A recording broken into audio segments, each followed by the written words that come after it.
So this particular panel discussion is organized by a grant that we received from NSF almost a year ago. It's called Innovation Through Institutional Integration. The provost is the PI on the grant, and we have a number of co-PIs who are making sure that we follow up with the objectives of the grant. One of the objectives was to integrate research and education at UCF, and at the same time to increase the synergies of faculty and other UCF stakeholders that have a strong interest in both aspects, the research and education. And what could it have been a better choice of choosing career awards, which they want you to indeed integrate research and education, and invite these wonderful panelists to give us an idea of what they have done and how they have been successful in getting their career awards. Before I move on and give the floor to the panelists, Debbie Reinhardt, who is a co-PI on the grant, reminded me to let you know that there is a conference that we are holding on April 28th. It's called State of STEM.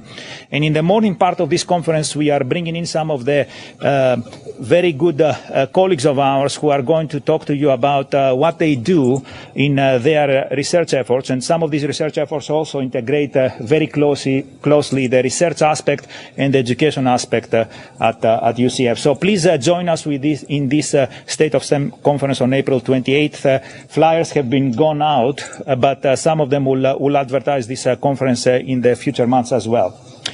Hopefully I did not forget anything. If I did, I'm sure Vaidi will correct me at the closing statements of the panel discussion. So let me start with the panelists, with Enrique. Yes, my name is Enrique Del Barco. I'm in the physics department. I work with low temperature nanomagnetism, and I got my career award for studying the quantum dynamics of little molecules that behave in a very particular way because of the small size. Since your time. Hi, I'm Geeta Sukhdankar. I'm an assistant professor in computer science. This is the end of my fourth year here at UCF. My research area is in multi-agent systems and machine learning, particularly for games and simulation systems. I'm an affiliate appointment with the Institute for Simulation and Training. My career award is on modeling group dynamics in multi-agent systems. Essentially, we look at building predictive models of large groups of human beings and also research questions for simulating groups and crowds. Hey, I'm Jin Wang. I'm with the Department of EECS. I'm with the Electrical Engineering and Computer Engineering divisions. And my research interest is in the high-performance computing, computer systems, and computer architecture. And actually, I'm working with several scientists in Department of Energy, national labs, and we get some good, collaborative projects. And for my NSF career projects, and we are doing data-intensive HPC analytics framework, and we try to we develop a new computing paradigm to solve the new emerging data-intensive applications. So, thank you. My name is Joseph Laviola, and I'm the SAIC faculty fellow and assistant professor in electrical engineering and computer science. My research is basically involved in human-computer interaction with specific focuses on entertainment and STEM education. My career grant was on something called mathematical sketching, which is an offshoot of my PhD dissertation work, which is the basic notion of being able to write down mathematics and drawings and combine them together to make illustrative animations that help explain physics and calculus concepts. And the specific component of the career proposal was to facilitate that and make it more intelligent to help with actual intelligent tutoring systems. Hi, my name is Saiful Khandakar. I'm an associate professor in Nanoscience Technology Center and Department of Physics. I work in understanding and device applications of nanostructures using nanotube, nanowires, molecules, and graphenes, so on. And my career award is on engineering and parallel fabrication of single electron transistor using carbon nanotubes. My name is Steve Kubler. I'm an associate professor here at UCF in chemistry and Creole, the College of Optics and Photonics. I have a secondary joint appointment with physics, and my research area broadly is in using chemistry and material science to hopefully do new things in optics. And the subject of my career award was using a laser-based technique and subsequent chemical processing to make some new photonic structures and materials that hopefully have interesting optical properties. We integrated that with an education partnership in which we use the research topic that my graduate and undergraduate students are pursuing as a foil for introducing concepts in diffraction and chemistry to students at the middle school level. Good morning. I'm Bobby Jean-Pierre. I am an associate professor in the College of Education, and my career award was focused on looking at teachers using inquiry in the classroom, the way that the standards purport that it should be done. Now, what the standards say is that the inquiry should be full inquiry, which means more authentic research-based inquiry. But we know in a classroom of 30-plus students, how are teachers actually able to facilitate that kind of learning consistently was the challenge for these teachers. And I looked at them for 5 years in terms of how they were able to facilitate it. And it was mostly a longitudinal case study where I collected a lot of qualitative research data. The second part of my project dealt with developing educational researchers who were doctoral students who worked with me. And I'm glad to report that both of them graduated with their doctoral degree.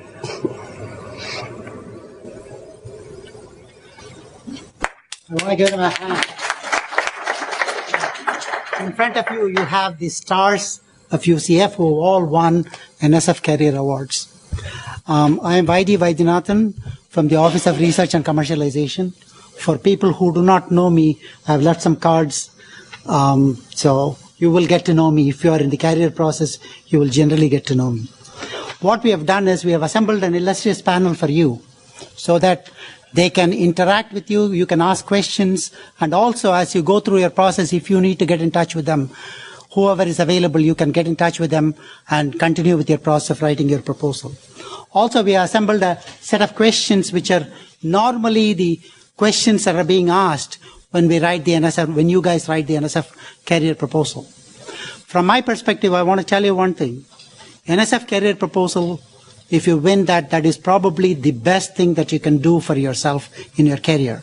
Multiple reasons. Number one, you set yourself up for 5 years. There are very few other programs which will give you money for 5 years, number one. Number two, it integrates education and research, so it forces you to think through your own processes, how you will set up your career. This is probably much more important than even winning the career itself.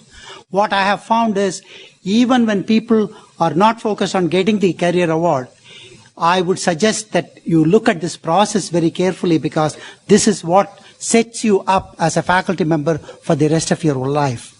And the third thing is, once you win your career award, there are multiple channels. There is more money available on the career award itself as add-ons. And in addition, you will find other avenues to write more proposals. So every which way you look at it, it's one of the best processes that a young faculty member can go through at the university. And of course, the university values this very much because you are on nationally ranked basis. So obviously, my boss, Dr. Swallow, will always say, go win a career proposal. And he also takes each and every one of the career proposal awardees individually for lunch. I want to tell you that. That is the only person that he goes with because they value the career award that much. Now, I'm going to just start with some questions which we have already scripted. And whoever in the panel is ready to answer this question, they will answer. And then we'll give 1 or 2 minutes for you to follow on in the same theme so that you get any additional information you want about that particular topic that we are discussing. Also, when you ask your questions, I have to repeat that question because the mic will not pick it up. So I will have to repeat the question, then the panelists will answer your question. The first question everybody asks is, when in my academic career should I start writing my career proposal? If you ask me or my boss, they will say, the day you come to the university, start writing your proposal. But I want to go to the panelists and see what they feel in terms of when they started and how and why they started at that particular time. Who is going to answer that question? Okay, so that's a very important question, and I would like to add what Baidi just said about being a career awardee. Not only that, the university and all the things they are looking at you, but the community consider you as a rising star. Okay, so with that level, your success for future grant is higher. Okay, so you've already proved yourself a rising star by winning a career award. About the submission of career award, of course, when you come, the department and everybody want you to submit the career proposal day one. Okay? And so I had the same pressure, but I ended up submitting in, I think, second year or third year. There was the following reason. I talked to a few of my colleagues who went through the career process, and so I talked to them and they said, you only have 3 chances and you wanted to maximize your effort. You must have a clear idea of what you wanted to submit, and you should be convinced yourself that the idea is so solid that you can convince the reviewer that once they give you the money, you can actually make it to something, right? And that has to be there in your proposal, in preliminary data and things like that you really know what you're talking about, okay? And you know you will be successful. When you are ready with that, then you should submit. So I felt in the first year I was not ready, and in the middle of my second year I felt I was not ready. So in the third year I said, I'm ready. I know what I want to talk, and I got the thing, and I wrote it. Okay, and after all these things, I own it first time. Okay, Anyone wants to follow up with that? I can't follow up because basically just to say very similar things, but in my case I made a mistake to submit my first career proposal before I arrived to the university actually because I delayed my incorporation to the department. I was supposed to start in August, in the fall, but I started in the spring semester. So I started to write my career before I arrived here. And the referees basically killed me. And they have a very easy reason for that. They told me, well, you have done a great job, you got your position, you have what looked to be really... That's not for the house. It No. doesn't help. Really, this is just for the TV, I assume.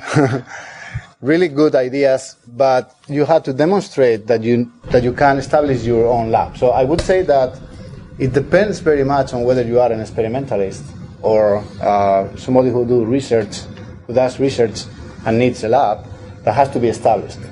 And in my opinion now, after my own experience and after being in several career panels at the NSF, is that you shouldn't, in my opinion, you shouldn't apply in the first year. Because you need to, as Saiful has said, you need to demonstrate that you are in the good direction, that you can set up your lab, that you can convince the referees that you can perform the tasks that you propose to do. Okay, that's a very important thing. And in the way, you could even include preliminary results, and those are very important for any proposal, not only for a career. That's what I would add. And by the way, I'm still waiting for MJ lunch. Oh, I will tell him. Sure. Can I respond? So I will say that everything that the other panelists said is right, that when you come to UCF and you start your job, that it is very overwhelming and you're doing a bunch of things. And I arrived in my first year and I had absolutely no intention of making a career submission. And I talked to my faculty mentor and I said, I have all these results and stuff I want to do. And he said, this is something you should do. Go talk to Baidi. So I went and talked to Baidi and I listened to Baidi's pitch about how it would be a really valuable intellectual exercise. And I said to myself, okay, this is something that I can do. I have to take a lot of time writing it and take time and talk to a bunch of people. So I did that after my first summer and I submitted in my first year and I won on the first try. So it is possible. So I just wanted to say, although you might want to write in the first year or second year, it's completely up to you.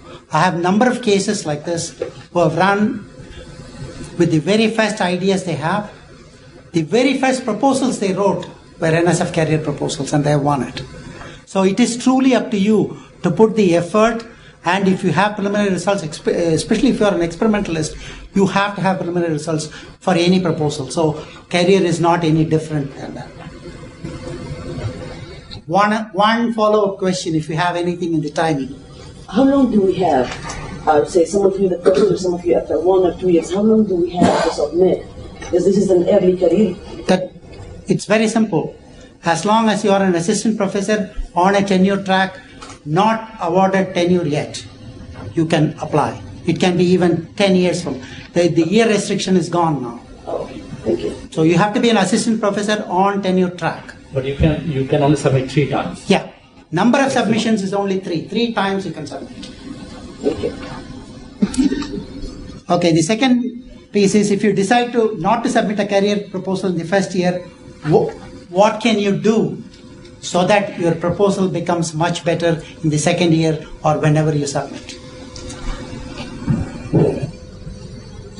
I think a strategy that you can embark on to try to increase your success of an award is to submit a regular NSF proposal, because you'll get feedback from that NSF proposal on your scientific ideas. It will be a very different proposal from that of the career, which has to have an integrated educational outreach component to it, but at least through a normal NSF submission, you can put out your scientific ideas and have them vetted by the peer review community, and then use that to augment your proposal when you do go forth. The second thing is, if you're early in your tenure track, get your lab set up as fast as possible, get your results out and get a paper, because that really shows that you have the capability to do what you're going to propose.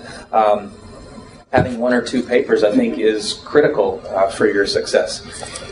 It also shows that you have the resources necessary to accomplish it, and that you can put forth an idea and do this research work on your own, which is different from your previous life, where you may have been a PhD student or a postdoc and you had a supervisor working closely with you.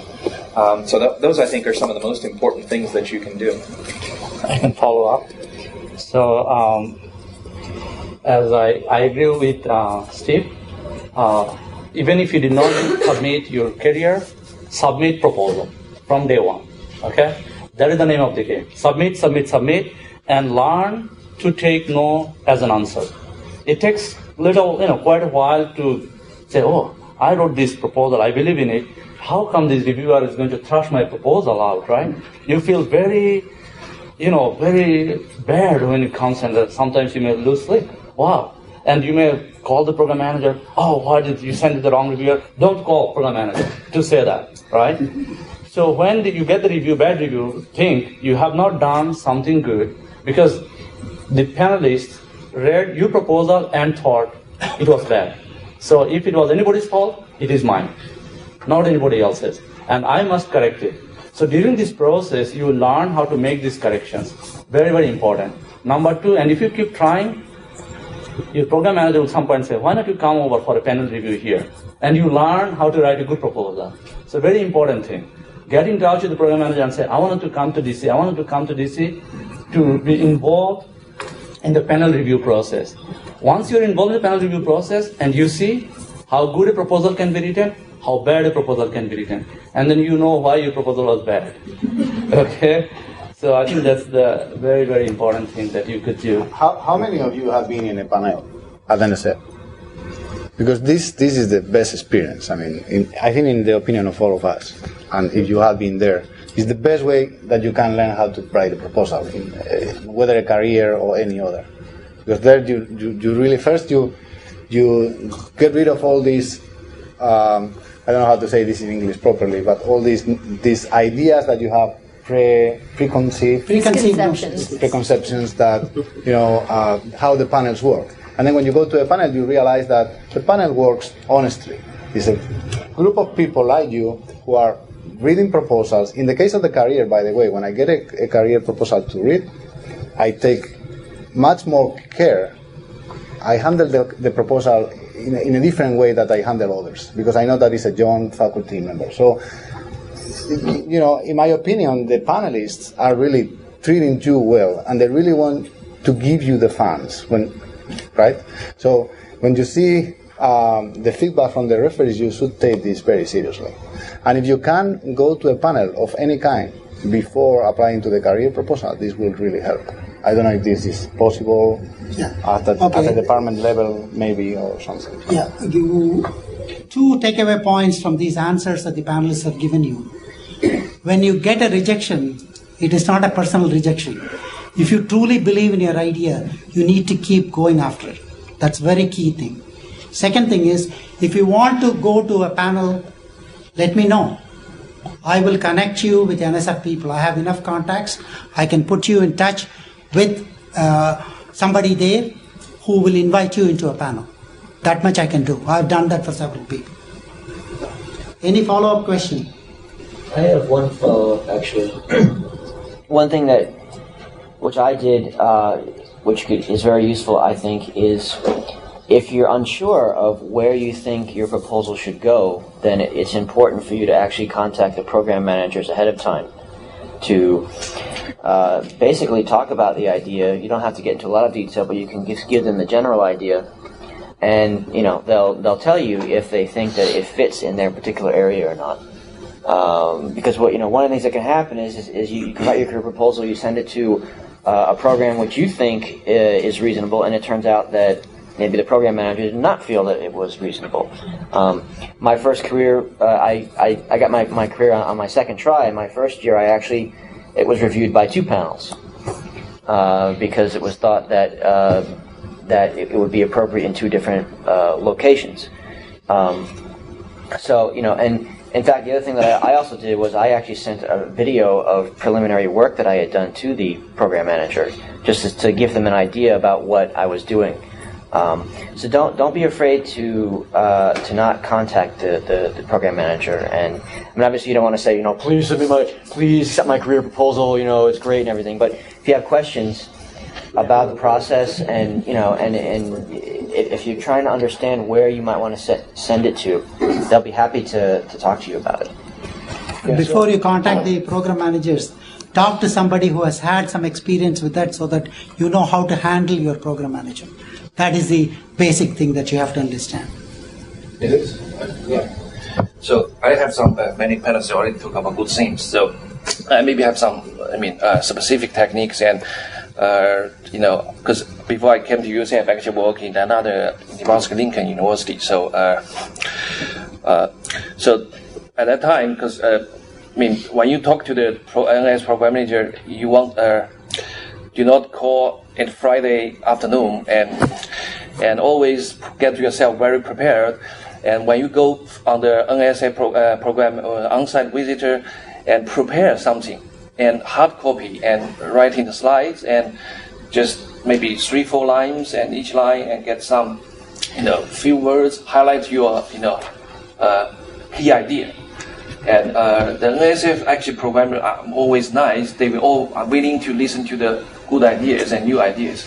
Of course, the strategy is that get yourself prepared and don't go there just even when you write the email and call them, and make sure you understand your question and what is your answer. And so that's really important. And also if somebody if you are shy, talk to the program manager, and then maybe you can go to the conference.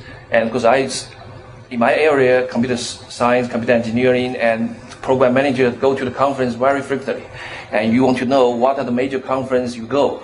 And they will go, and you meet them, and informally, and you have some informal talk. That may be better than you sit just in the NSF offices in a room and face-to-face. That maybe you yourself feel very nervous. So I think there's always good things, and you can think about your strategy well, and that is, I think, very important. Okay, one follow-up question on this topic. None. So we'll go to the next question. Okay. So all of you contact with the manager? All of you. So some of you said that you have connected with manager. So all of you have connected with manager. The question is, did every one of the panelists contact their program managers? I did. Yeah, I did. I did. He said, please submit. I also. If I can say something else, you may be thinking in the way I was thinking when I was in your situation. I was really intimidated to talk to a program manager because if I speak bad English now, imagine 5 years ago. And it's a handicap, right? Specifically for the non-English speakers, this is a handicap to take a phone that is more difficult to understand somebody when you are on the phone than when you are face to face, and try to talk to somebody who you don't really know who they are and how do they handle this kind of situations. You are really intimidated. And then I assume that it depends on your program manager, and that's perhaps the most unfortunate thing, because you will find really great program managers, really nice people to talk to, really ugly. Okay, so my feeling is, if you can get a chance to talk to a program manager, you should probably do that. But I can also give you examples at UCF itself of never talked to anybody, just wrote the proposal and they won the proposals. So ultimately you have to make the decision, and as he said, there might be a program manager who is very helpful, go out of his way to tell you things. There are program managers who will say, write a proposal. So you got to take it as it comes. If you are prepared to talk to the program manager, they will say, okay, go write a proposal. That's it. They may not say anything. You cannot consider that as a rejection, but you should be ready for that. You have the good luck of having a good program manager. In my case, I was 1 hour on the phone with the nicest lady at NSF. And this lady told me everything I needed to know at that time. How to prepare my budget, how to focus on only one project, how to design my proposal, how to make sure that the educational component was, all these kind of details. When you hear them from your colleagues, even from By the By, is really, really helpful for this, by the way. But when you hear this from other persons, you don't take these ideas as when you hear them from the program manager. So I think that contacting your program manager, and if you are lucky and you get a good one, is very, very important. Yeah, just to follow up, the reason to contact the program manager is because you have a good question, the answer for which you can't find in any of the material online. You don't contact the NSF program manager because you think it's going to give you a leg up. They're very, very busy people too, and you'll annoy them more than anything if you're asking them questions that's in the document, or things that you should know from working with your colleagues a bit. But there are good reasons to contact a program manager. So increasingly, researchers are doing interdisciplinary work, right? That's the buzzword. We're probably all doing interdisciplinary work. And NSF promotes interdisciplinary work, but it's not always obvious where to put your proposal. That can be a good reason to contact a program manager. But before you go and contact the program manager, you can do a little bit of homework. You can talk to colleagues and try to get their take on where your proposal would be a best fit. At least then you've cogitated over the question and the possible answers a little bit more, so you can have a more informed discussion with the program manager. Just very short. Enrique's program manager is not a typical program manager. Okay, number one. And number two is that you should always do homework, not you can. You should. Okay? And because you should ask question, but you need to know the threshold that your program manager is not getting annoyed. Okay, so do not ask the trivial question. But if you want to teach, most of the time you ask question to see that your scientific idea fits in that, and you want to see his body language, he feels excited or not, right? That's it. There is no problem in vetting your idea to the program manager and see whether he's scored or he's excited. Even if he's scored, it doesn't matter, you don't have to submit. Right? You are checking out, right? People's response to your ideas. Yeah, I'll follow up on that. I don't think you get feedback from a program manager on whether they're hot or cold about your idea. I think your program manager says this is a peer-reviewed process and submit the proposal, and then it'll go out for peer review. I think if you want to know whether you have a good idea, you should talk to colleagues. The program manager is really the person to go to when you're just not sure how to do it within the NSF system. I didn't go to the program manager. I think we should move on to the next question. I went to my colleagues. The next question is, how early before the career award deadline do you need to start preparing? If you ask me, you should have already been preparing. The day you decide to become a faculty member, you should start thinking about career award. That is my view. But let's ask the experts. And I agree with that. You can submit 3 years later, but the day that you come here, you start thinking what I'm going to submit. So the idea is an evolving process. It will come to the maturity the day that you submit. Okay? So during this whole period, you form the idea, right? And you vet your idea and things like that. And then when you get the idea, the actual writing time, it could be very exhausting. Okay, the day that I submitted my career award, I thought, oh, why did I take this job? It was very, very exhaustive, So it takes, I don't know, maybe 3-4 months to write exactly the process. Let's go to everybody and ask how long they took. How long did you take from the point of thinking I'm going to write to the submission? In my second attempt, because the first one was before I arrived, I think I started when I submitted my application to UCF, because that's when my How long was that period? Almost 2 years. 2 years. What about you?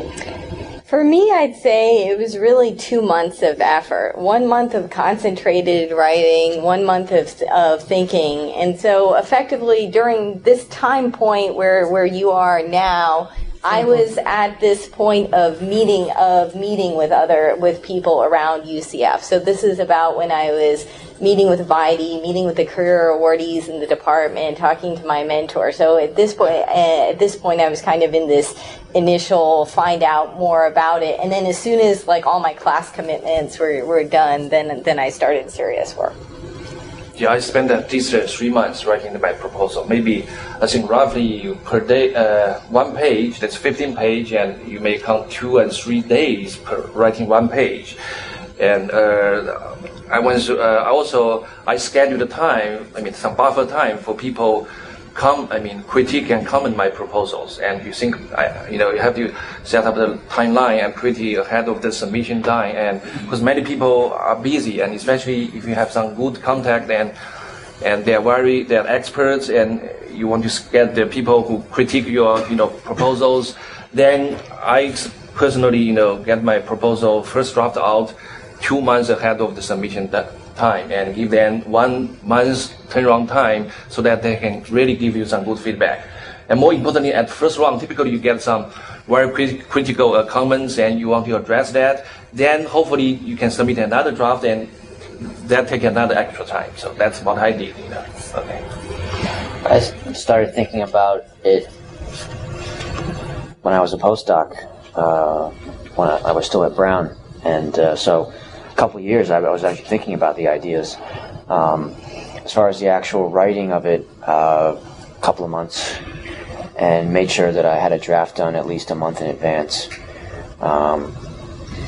Because I did something very specific. I actually created a review panel before the review panel.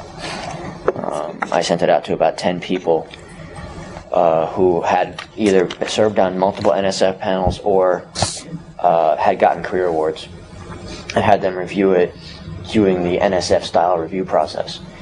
So it was vetted significantly before it actually went to the NSF. Yeah, so I just said 2 years for the thinking and 3 months for actual writing. Yeah, mine is similar as these two gentlemen. I started as a postdoc, and I'm not sure it was a formal start. Just as soon as I came here, I started trying to line things up. Maybe to turn it around, when will your career start, your career proposal preparation? As soon as you leave, it will start.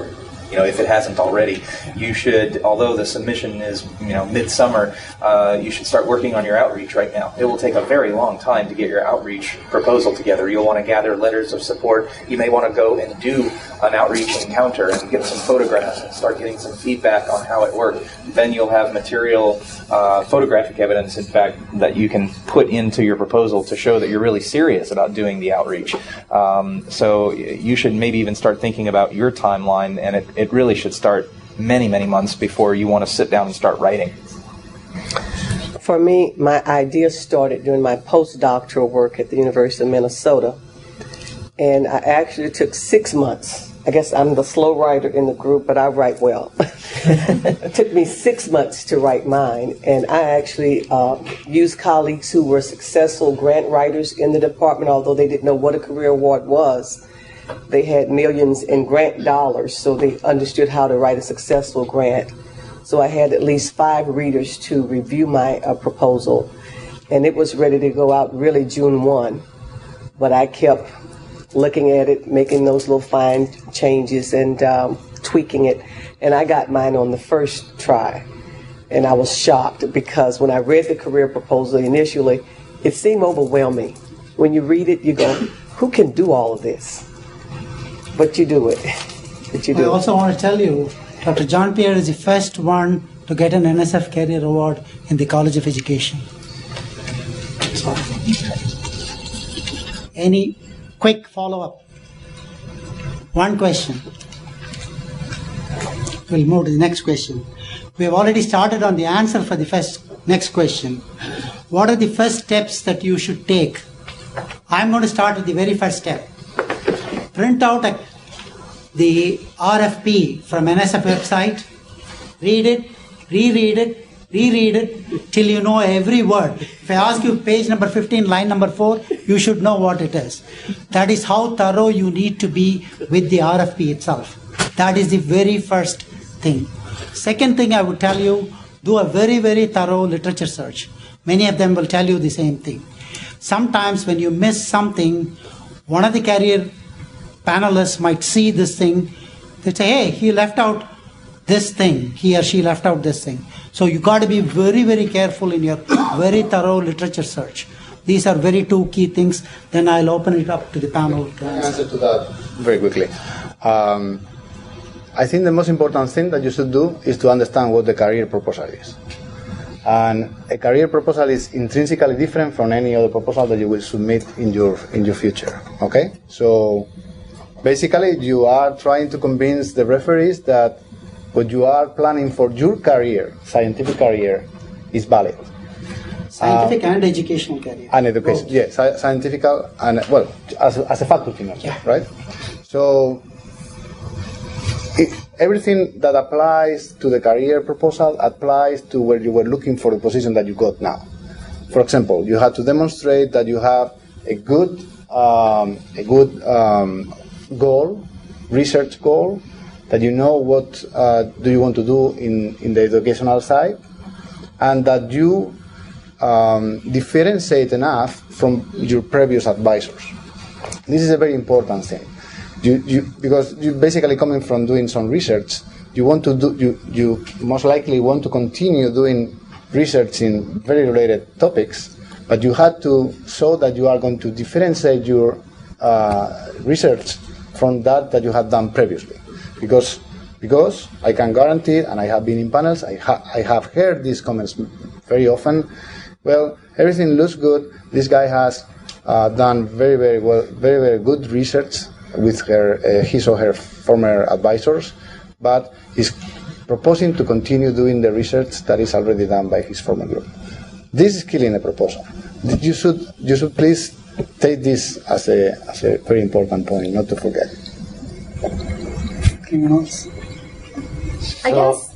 Go ahead. Go ahead. So there were 2 kind of important phases for me. There was a kind of a thinking phase and a writing phase. And for the thinking phase, I really wanted to get myself kind of out of this mode that I'd been at the end of my dissertation, where I was just kind of looking at kind of the next small thing that I could tack on to the top of my dissertation. And that serving on an NSF panel, that they definitely warn you that they're looking for a strong research agenda. This is something that has to cover multiple students over multiple years. And to get myself out of that, I spent about a month or so in kind of this brainstorming mode. I think if you can find, people have stressed the importance of having people to look over your finished proposal, but it's actually useful if you can find someone to talk to as you're in your working phase. So I spent a lot of time talking and annotating this whole Google notebook and doing my literature search and thinking to kind of break myself out of this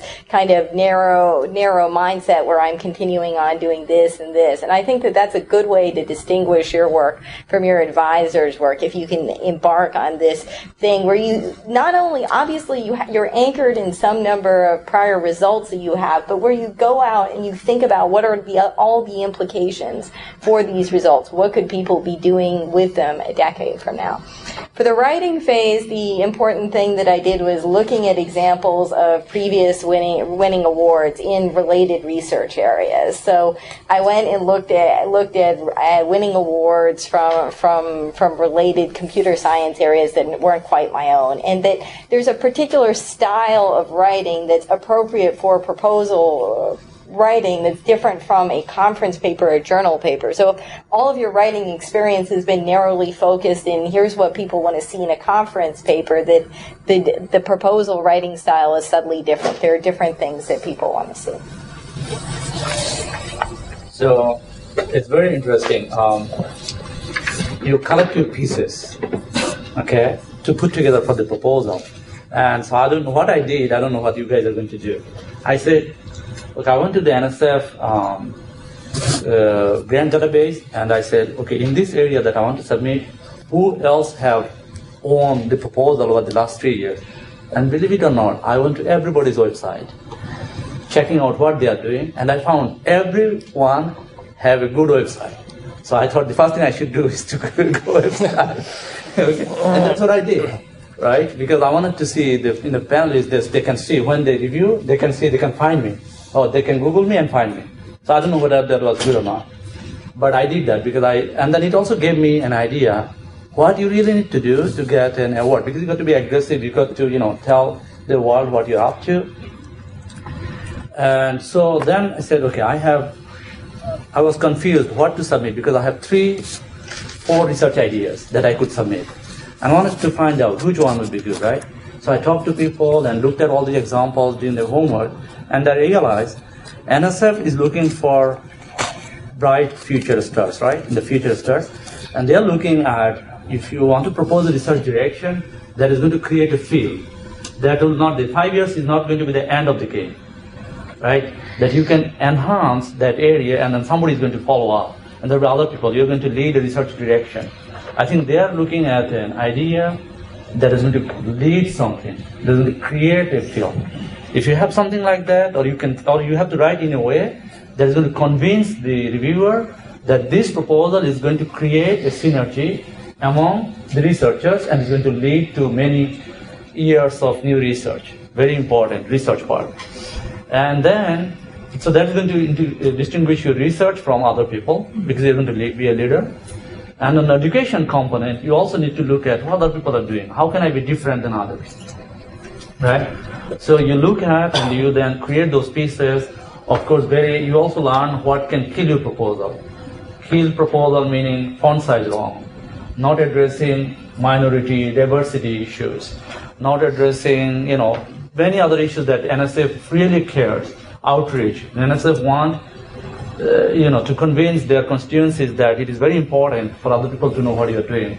And if you don't have it, forget about your proposal. How good your research doesn't matter, right? So those things, to convince the reviewer that you really have a good outreach, good education, good minority components, is very, very important. So you collect all those pieces, your research component, and now you put this thing together. One quick correction. I was talking to the program manager the last time we were in a panel. It was actually a discussion that arose in the panel. NSF is not requiring outreach specifically. It requires educational activities in the career, and not outreach. So it's good if you have it, okay? But it's not a requirement. So you can submit a proposal without any outreach, and you can move, but of the same token, preliminary result is not a requirement for the proposal. But you seldomly give any. It's not a requirement. You cannot write, the guy did not have a preliminary data, so I'm refusing. You cannot write a panel response like that. But if you did not have preliminary data, they're going to say, we are not sure the proposal will be successful. They're not going to write, you don't have preliminary data. But panel is going to write. What happened exactly is that somebody say, well, there is no outreach component in this career proposal. And then the program manager say, we don't require outreach into the career. So, I mean, it was not a valid point to reject the proposal. Of course, if you have it, it will help, definitively. Okay. I mean, if you have two career proposals that are sitting on the table and they're equal, and one of them has outreach and the other one doesn't, That's it. they might go with the outreach one. I mean, you know, it's a lot of times reviewers will look at it and they've got a list of things that they'll check off, and you know, okay, he's got that, or she's got that. Great, okay, fine. You know, but when it comes down to it, if you got a panel where you've got maybe 20 proposals, 27 proposals you're looking at, and the program manager comes to you and says, all right, we're going to pick 3, right? Well, then they start looking for ways to reject your proposal. So having all the necessary pieces in it can only make your proposal stronger. And that's just the reality of it. And the other thing I'll say to this question is looking at, I mean, Vali doesn't agree with me and some of us about this issue, but I found winning career proposals and I read them because I wanted to see, number one, style. I also wanted to see how much stuff went into the career proposal because I wasn't sure. Now, that was a necessary but not necessarily a sufficient condition, because at the end of the day, it's about how you sell your proposal more than anything else. And you have to have the good ideas, but if you can't convey those ideas and sell them to the reviewers, then you're not going to get your proposal accepted. One follow-up question. Where do you obtain winning proposals? Colleagues. So I mean, I had colleagues who had won proposals, and I asked them. But then, I mean, I had a couple of people out of the blue ask me, say, I saw your name on the, when you get a proposal, there's a little abstract that goes on the NSF website that you can read, and you can contact that person. I've had people contact me and say, I see you won this career proposal. I'm doing a career proposal in a different area. Would you mind sending me your proposal? I said, sure, here. So you can ask people. People, it's kind of like once you win one, you're kind of like, yeah, okay, sure, I'll let you look at mine. If anybody wants to see my proposal, you just send me an email and I will forward it to you. I don't have any problem with that. Also, unlike other proposals, once you have won a career proposal, there is no other career proposal that you can write. So people are willing to share.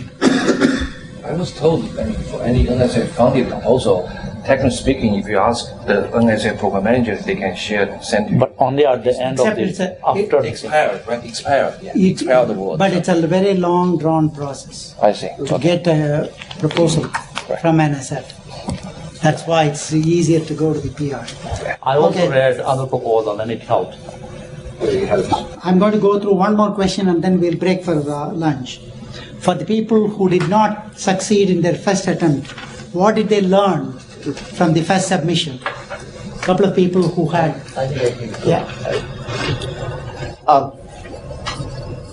So there's been a little bit of talk about trying to avoid doing doing follow-up work from your dissertation as part of your career proposal or your career work.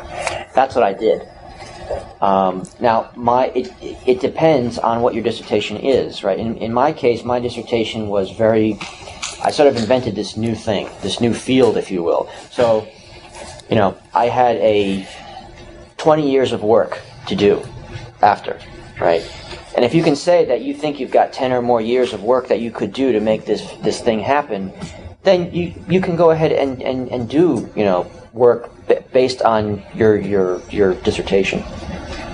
But what I did learn from my first attempt and my second attempt, the main reviews I got back was saying that the work was a little too incremental, right? Which would seem to be a logical thing that would happen if you're saying, well, I'm just taking what I did with my dissertation work. And what I learned is I had to be more bold in my second time around. The career is not about the 5 years of work that you're going to be doing. It is about your career, right? And in my second proposal, I actually spun it as this was going to be 10, 15 years worth of work to get to my ultimate vision, all right? The work I proposed to do in the proposal was for 5 years, but the overall vision was 10, 15 years. It was a career's worth of work. And that's the balance that you have to be able to do with a career proposal. You have to be able to sort of let the people, let the panelists look at it and say, oh, this guy has got this idea and it's far-reaching, right? And he recognizes that he's not going to be able to get to all of it, but he's sort of taking a good chunk, right? Because I've talked to people who have said, well, the panel said that it was impossible to do what you were going to do in the 5 years, right? So there's a delicate balance between proposing too much and proposing too little, right? But that balance needs to be struck in terms of you presenting the ideas that you want to do, the ultimate vision that you want to have, versus saying exactly what you want to do. So you propose 5 years of work, but your vision goes beyond those 5 years. And this is something that you can definitely get away with in a career panel, and that's what in my opinion, and based on my experience, that's what the panelists look for. They look for, this guy, his vision is like, wow, a lot of work. If you can do this, it's going to be amazing. Right? It can take him a long time. But you know what? He's taking a reasonable chunk. Right? So it's that balance that you have to strike. I think it's very important. And that's what I learned between year 1 and year 2. It's actually not a bad idea to explicitly say this, that you're trying to do this, that is worth a career. That's what I did basically. Yeah, and it looks like you can even write it in the introduction. I said, you know what? We'll get to this when we get to the different sections, but in the introduction section, I said, this work is going to take a long time, and this proposal is not going to be able to cover all of it, but I'm going to cover a large chunk of it, which is going to make strides to my overall vision. I said that right in the proposal. Anyone else? That's why obviously, I tried several times and get last time, and so when you write in terms of the vision and something, and maybe you put some what is a short term and what is a long term goal, that will really tell you the whole story. What is your vision in not only the next 5 years but the 10 years? Just go to some specific proposal writing techniques, and maybe the first year you really need a very solid plan. The first year, and what is your solid research goal and something activity, make it very solid. You already have publication, justify your statement, and maybe the second, third year you have something expanded or leveraged based on the second year. Based on the first year, the successful first year, and then you really want to write maybe not very specifically for the fourth year and fifth year. So that may be something you can plan, to write the 5-year proposal, something like that. Answering to this question specifically, if you have submitted a proposal and you were not funded, the most important thing you need to do is to read the referee reports and the panel report, because you will have both individual referee reports and a panel report. And if you are not able to correct those points, or you don't accept the criticisms, this is the worst thing that you can do, because basically you will have to do work during the next year to correct the comments that you have found on your reports. That's perhaps the most important thing to answer this particular question.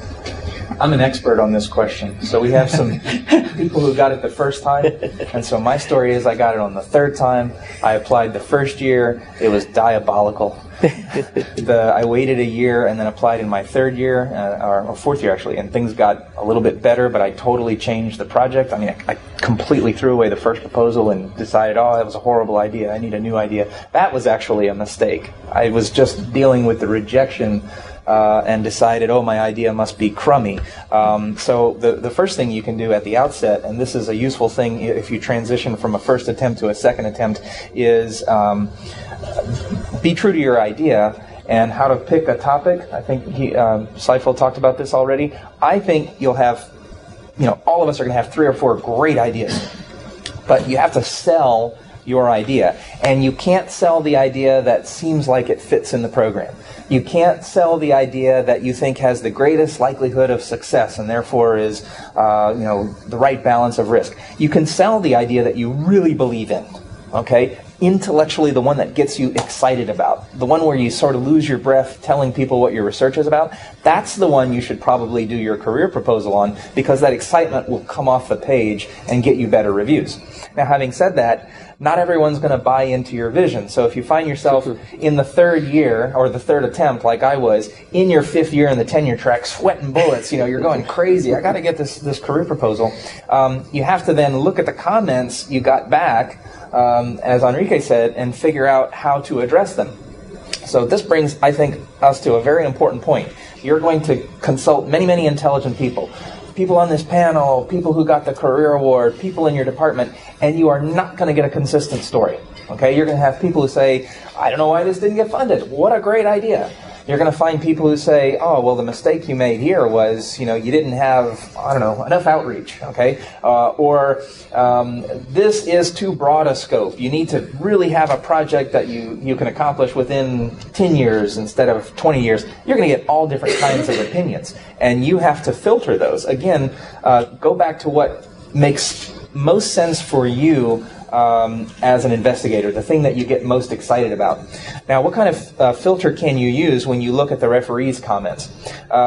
There's a broad spectrum in the comments that you'll get, right? Hopefully you get a whole bunch of excellence. Maybe you get some very goods and goods. Very good really means okay. I guess good means pretty crummy, and God forbid you get poors and fairs like I did, But the thing is, yeah, it's an insult. That's right. It says, this guy really doesn't know what he's doing. Try again. But you get this full spectrum of comments. So what do you do when you have that comment that says very good, good, but needed to have done this in the proposal, doesn't address X, Y, Z, and then the person who wrote the excellent says, this is a great proposal, everything was done right. You don't look at the excellent and say, oh, well, the reviewer who gave me the good, very good is clearly a moron because I got an excellent, so all my points are validated. A program manager said to me, don't worry so much about addressing comments in the excellent, and don't worry so much about addressing comments in the fair, poor. Focus on the good, very good, because that's where you actually got some thoughtful criticism. The excellent loves you anyway, and the poor, fair, I was told by a program manager, this may vary from manager to manager, but the people who write poor and fair are often considered a little bit draconian with their comments, and they may not get a proposal or your proposal to review again, so you may get lucky in that respect, but often they tend to not be very thoughtful comments, okay? They're just stamps of rejection. And I found this to be true. The good and very good are where the very thoughtful comments are. So that's where you can focus your efforts, where you're trying to decide how to shift your proposal, because you cannot satisfy everyone in an audience, okay? And at the end of the day, come back to what you're most excited about. I think that's important. I have one more thing that I did from first to second year, and this was told to me by somebody who won it in his third try. I don't know if it helps or not, but you have the ability to suggest reviewers for your proposal. First year I didn't do it. And the guy said, yeah, well, you know what? I don't know if it helped me, but I did it. And he won it. So I said, well, I'll do it too. So I found, I picked 3 or 4 reviewers, people that I knew, who knew about my work, all right? They had never seen the proposal before, of course. And I put them on there. Now, whether or not the program manager used them or not, I don't know. But it can only help you, I think. But you might want to do that. Just a little minor suggestion. One follow-up question. One of my fair reviews, the fair review, I should say, was a 2-page treatise with very good detailed criticisms. That's all I said. That's great. So that is one I was leaning toward addressing. I did suggest reviewers. I'm concerned I know who it is.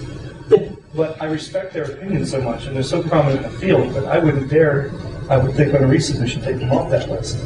Because at some level, if I can't pass their muster, I almost feel a burden of myself that I should be able to pass their muster or address that criticism.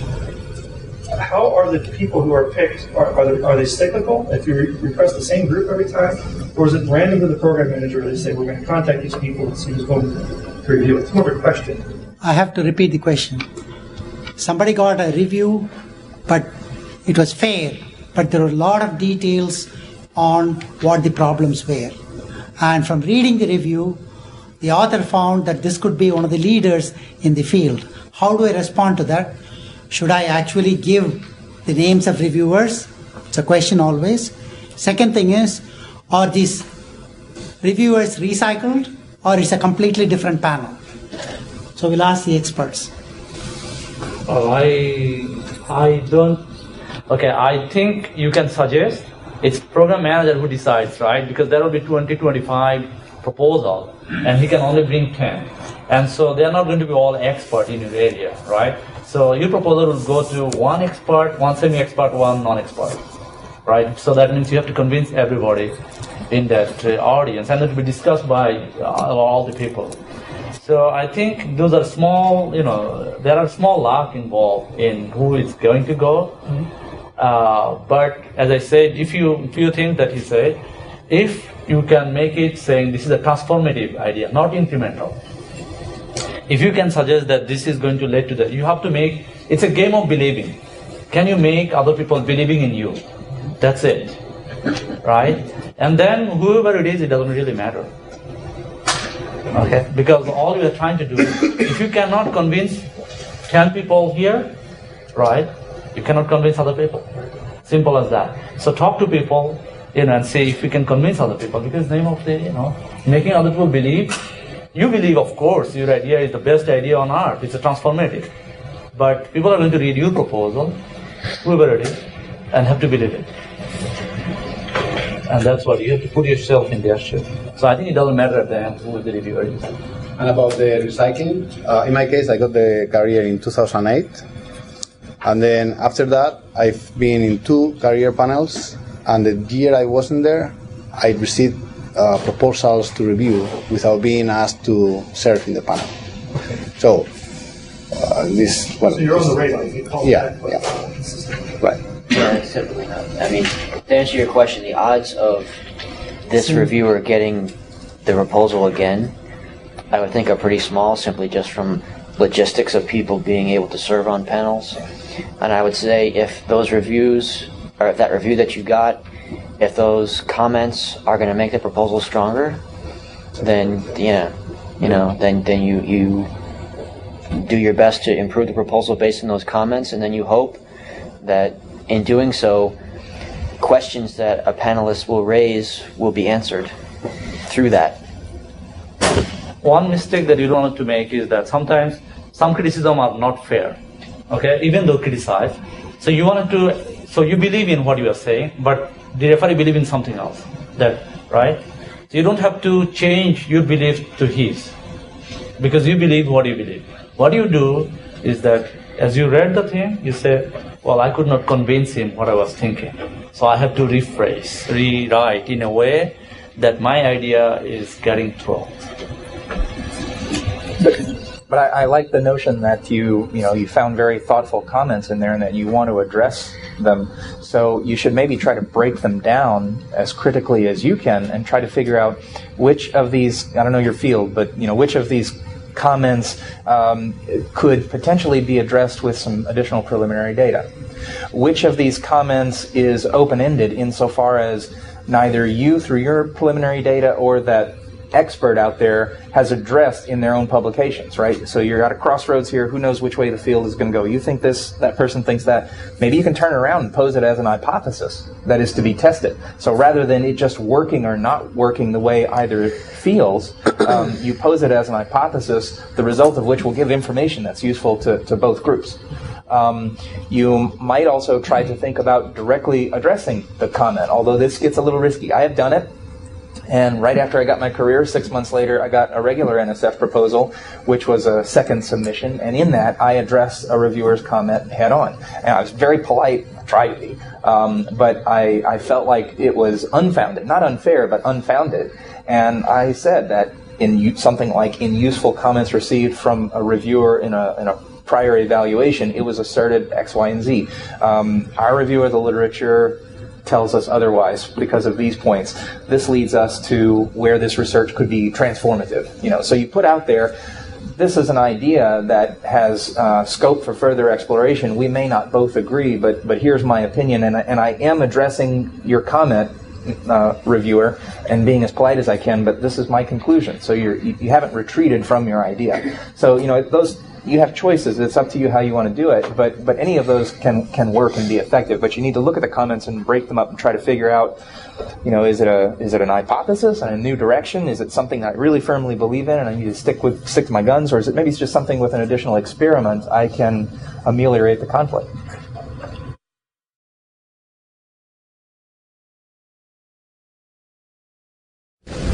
I'm going to skip some of the questions that we had already done because some of those things have already been covered.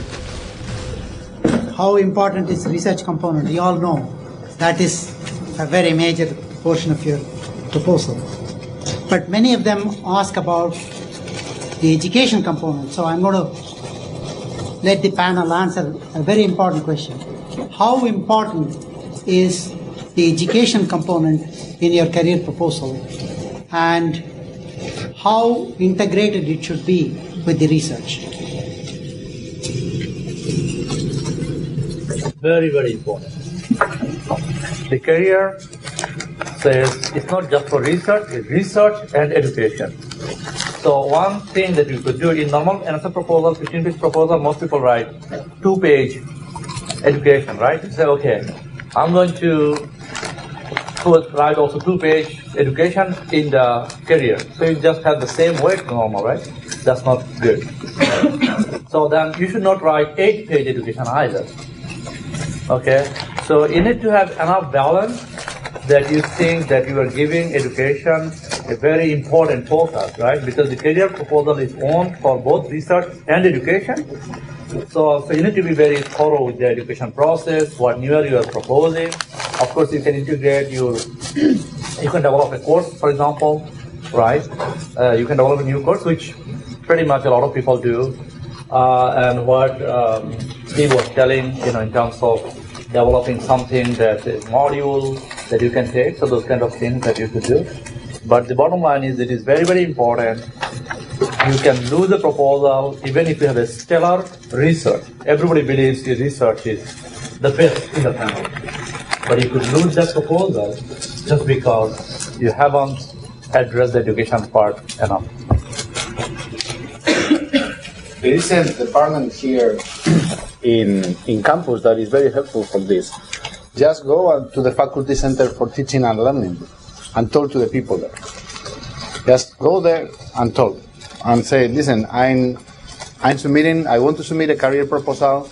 I'm new to UCF, if this is your case. I have been assigned to teach these courses.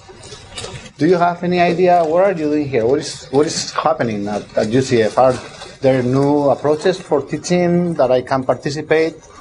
Is there any programming where a faculty member coming from my department will be welcome, and so I can also use it for my career proposal?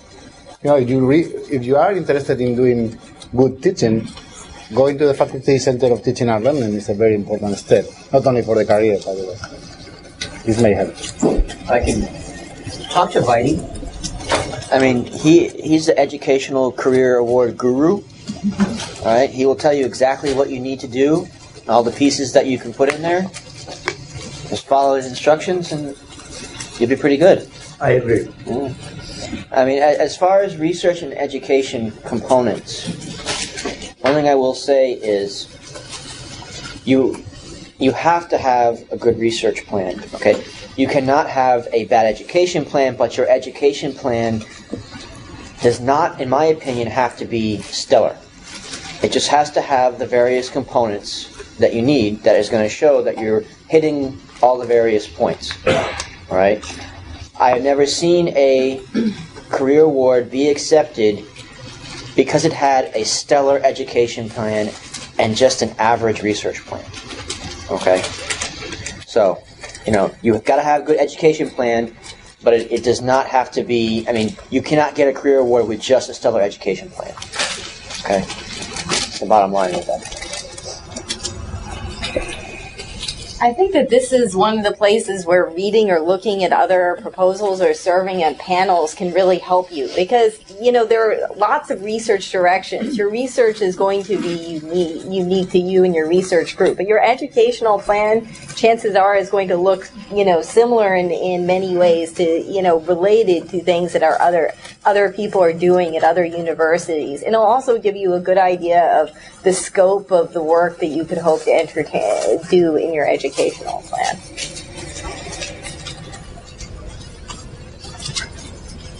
If you have chance serve on the undergraduate curriculum committee, and sometimes, you know, that will be helpful for you to give a better idea and how your research plan can be integrated in your the real undergraduate, you know, activities. I think that is also helpful. The standard, in my experience, after reviewing many career proposals, the standard education plan is the following. Somebody comes to a department and proposes to explain what he or she is going to teach and proposes to develop a new course. Okay? That is related to the research that is proposed in the career. That's basically most of the times the thing that you find in a career. And usually there is also some outreach component in the career. That is basically maybe a website to disseminate the research. In some cases it's a little bit more, and there is some kind of connection with high school students, etc. But, and as he has said, it is clear that this may be valid if you have a really good research component. But if you really want to be competitive, I would suggest you identify a clear educational plan as well. And if you can make your educational plan also very competitive, you're going to be in advantage with many other people. I mean, I would say that it's only about 20% of the career proposals that I have reviewed in where I have been excited by what I have read in the educational part. This, provided that I have read before a good research plan, puts me in a very good position to evaluate this proposal with an excellent.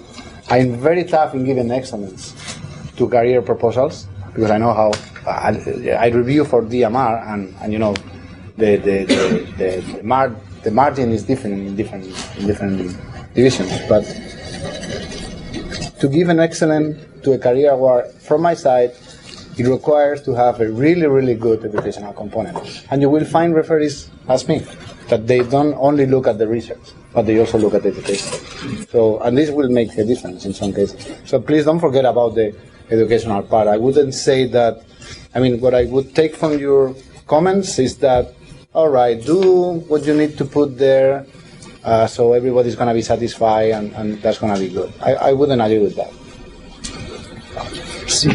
This is one of these aspects where our career can actually be fun, and where working on the career proposal itself can be fun, because we've talked about all these things you got to do, and so far this sounds pretty onerous, right? A lot of work. But we all became teachers because we actually want to teach, and this is one aspect of the proposal where you can let go and play a little bit. Figure out something you really want to do as an educator. Maybe if it's something more traditional in terms of developing a course, instead of trying to find the course that's going to make sense and maybe win over reviewers, find some course you really want to do that you're excited about, okay? Then you'll be willing to put the effort in to actually do that outreach and describe it. If you want to do some outreach program to the community, make it a little more fun for yourself. Look at your community here. Try to figure out where there's a need in terms of your discipline. Contact some people, contact some teachers, contact some community groups. Try to find that person that connects with you and is on fire about what you could maybe do with them, because then they may help you by, for instance, providing good letters of support, providing good ideas that augments your original idea of what you're going to do in terms of outreach. So this is one area where you can actually play a little bit. It can also be a time sink, so you got to always strike a balance. But try to think of it as a place where you really get to do what you wanted to do in terms of a profession, which is teach and educate, right? And that goes very much beyond the classroom. Let me give you one simple idea. For example, if you are one of the persons that is trying to propose the development of a new course, for example, go to the Faculty Center of Teaching and Learning and learn how you can offer the same course that you're thinking about to develop as service learning, for example. So you will involve high schools, instructors at high schools, teachers, and high school students in your course. So the students at UCF who are going to take the course, whether they are undergraduate or graduate students, they will have to collaborate and with high school students and instructors. Well, this is, not a lot of extra work in the designing of the course that you're proposing, but it's going to give you something, different. And this is, something that it's not easy, it's not difficult to get, and it may put you in advantage with other professionals. This is what you're thinking. I do want to ask this question specifically to Dr. Bobby Jean-Pierre, who is from the College of Education. It's been my experience in talking to those of you in the College of Sciences and other fields outside of education is oftentimes, not always, is that you don't look at the educational component highly, which is a mistake from my perspective. With a career proposal, you are competing with everybody else in the country in your field. And that's the way you have to approach it.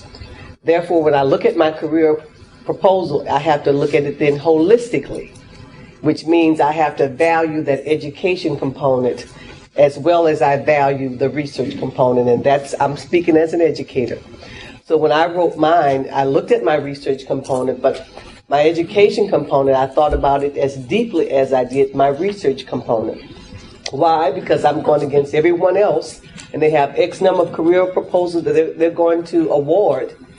So being that if I decide not to put the energy into the education component, that could be my downfall. And instead of getting the first or second time, then I'm sweating trying to get it the third time. So my recommendation would be either to even come and talk with me or someone else in the College of Education and discuss some things that might be relevant to you in terms of what you think would be time management, something that you could really manage, but yet it looked connected to your research and not as a side-on or something you thought about after everything else. Someone who's really good at reading proposals will pick that up. They will pick up that education component as a side-on. And it'll be evident if they're weighing your proposal against another one and saying, now, which one should we fund? The one that's really a holistic look, or the one where it appears to be something that's an afterthought? So that would be my suggestion, is to look at it holistically and not say, my research, I can drive that home, and in education, I'll do it. I would suggest looking at the entire thing from a holistic perspective. Any questions? You made, of course, your comment, you made all of these 2 pages, right? 4 or 5 pages, propose a new course and all that. At the end, I've seen the panel come out and say, he or she hasn't been creative. So everybody can propose a new course or start at this high school, that elementary school. That is not the question. So the question is, these general things are okay, but they are not creative. Sometimes you get a comment saying it is not creative enough. Can somebody comment on that? Yeah, so I think the education proposal maybe is slightly different than natural science engineering proposal could be. For example, as a reviewer, when I look at it, if I did not feel excited about the research, which is the first 9, 10, or 12 pages, I'm not going to look much, I'm not going to waste much time in looking at the research, and I have to make some comment. I just briefly look at it and say, not creative, or something, because this is a way that I don't want to spend much time, because I already decided that I don't want to fund this proposal, right? So what happens is that so let's say in a panel there are 25 proposals, only 2 will be given. You can immediately identify 15 that you wanted to throw out, okay? And we are not going to much, think about it, what to write in it, right? We'll just have to find something to write, okay? So now when it comes that you've gone through the research part, and I feel really excited about it, as Enrique was telling you, then I will really read it, your education proposal very deeply, right? Because now I have the final 10, I have to distinguish between them to make it top 2. And often these are very almost equal. And those, at that time, the bells and whistles, the support letters, and all these things that comes in. You proposed, you are going to collaborate in the middle school. Oh, I don't see a name in the middle school. So I would write. It would have been better if the author, if the proposal have identified a contact. So when you are going to the final pieces and then it just your palette is ready, any in small pieces can hurt you that you have not covered, right?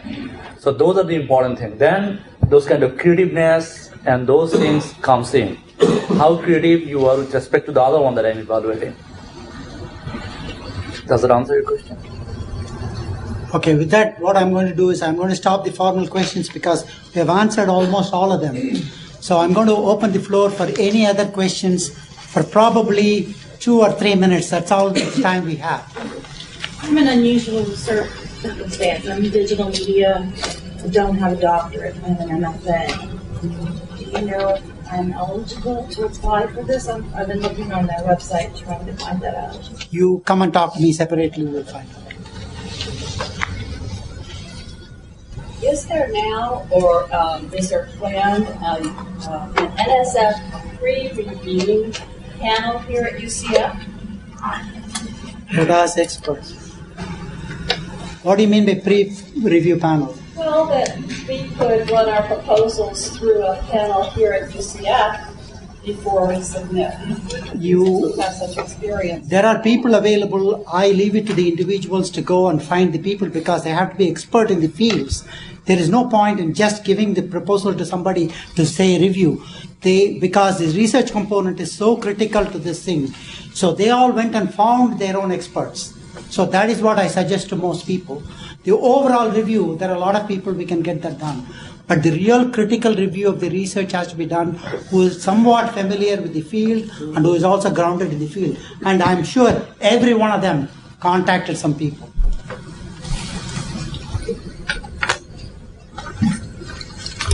I don't know where this might question. But do you guys have more than one active grant at this point?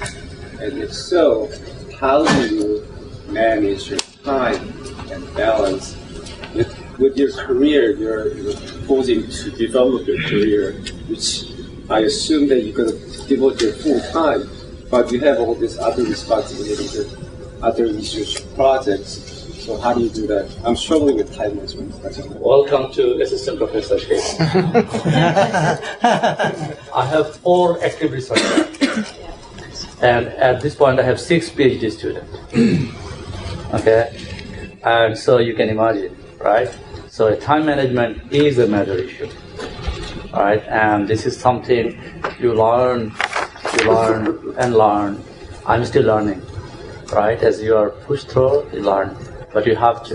There is no, That's maybe one of the wrong preconceptions of that you think that if you submit a single investigator proposal and you get the funds, then you have no chances for the career. Or if you get the career, you won't have any chance to get another grant. In my case, I got one before the career and another one after the career. And Cyprus has several ones. Some people in this table have more than one. So, the general comment in this is, in your lifetime, you might at some point in time, you might be managing 10 proposals. You get funded, you will have to find time and time management and people management, lab management, all these things. Somebody might have 4 or 5 proposals funded. So do the panelists ever say you're overcommitted? No, they don't say. Yes. Okay, I think it's how you look at it. I had, before I moved here, I had a very valuable mentor who was not my PhD advisor. He told me. So it's time management is a very important issue, right? He said, most assistant professor makes a mistake is that they spend too much time in the lab, right? Trying to help the student to publish paper, okay? And according to him, he just passed away. He was a very big guy. He was a National Academy member. It was a mistake, right? The most important thing that assistant professor should be doing is to write grants, right? Because this is the most important. Of course, you will help. You cannot ignore the lab. But because you have a bad student and you have to make him graduate and then have to take all the preliminary data by yourself, it's better to get rid of that student. Let me put it in another way. If you are a successful faculty member at UCF, I doubt that you will find time to go to your lab. I'll put it in another That's what I way. would do. You have been a researcher in your life so far. You have to become a research manager. From this point on, you have to move yourself up to guide the students to get the work done. That is your job ultimately. Don't do the work for them. Let me answer your question specifically. I submitted an NSF proposal, and I think I had maybe 5 or 6 active proposals, 2 NSF proposals that were active. Reviews I got back were, you have a career award, you just work on that, right? Basically that's what I got. And it gets to a point where if you got a lot of money, especially from NSF, they're not going, I mean, it's unlikely that you're going to get new money from them until you're hitting the ends of your... No, I'm not completely agreed. It probably depends upon the program manager. The program manager. And also it depends upon the reviewer. Some reviewers are jealous because they don't have any grant. Okay, and you have 4 grants and you're still applying for money. Okay, so it depends, right? So it depends because they're all human too, right? But the program manager, some program manager says, no, you cannot hold him against it because in NSF, for example, in my NSF looks at intellectual merit. There is nowhere in NSF guideline says if you have 1, you cannot submit another one. If you have 5, you cannot submit another one. Nowhere it is written. It says NSF funds under 2 criteria: intellectual merit and broader impact. Period. Okay, with that, I have to stop here. Very first thing I want to say is, with all of you, participate with me in giving this fantastic panel a great